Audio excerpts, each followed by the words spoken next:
తెలుగు వస్తేనే ప్రభుత్వ ఉద్యోగం అన్న నిబంధన పెడితే అందరూ తెలుగు నేర్చుకుంటారని ఉపరాష్ట్రపతి వెంకయ్యనాయుడు స్పష్టం చేశారు. శంషాబాద్ మండలం ముచ్చింతల్లో స్వర్ణ భారత్ ట్రస్ట్ ఆధ్వర్యంలో నిర్వహించిన ఉగాది వేడుకల్లో ఆయన పాల్గొన్నారు. పాఠ్యపుస్తకాల్లో సంస్కృతి, ఆచార వ్యవహారాల గురించి చెప్పకపోవటం వల్లే పిల్లలకు పండుగ గొప్పతనం తెలియట్లేదన్నారు.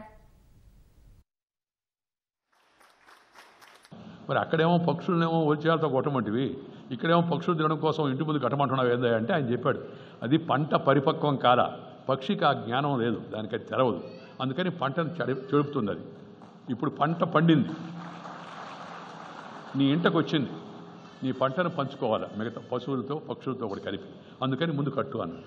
ఎంత సారమో చెప్పండి. జీవన సత్యం అని ఇందాకనే పండగలంటే జీవన సత్యము, truth of the life, that is the great experience. మన పెద్దవాళ్ళు మనకంతా వేదకాలం నుంచి, ఆదికాలం నుంచి, పురాణకాలం నుంచి మన పూర్వీకులు అనుభవించి, రంగరించి, మేళవించి మనకు అందించిన వారసత్వం. That is the great Indianness, that is the Bharatiyata, that is the Hindutva. Let us all protect it.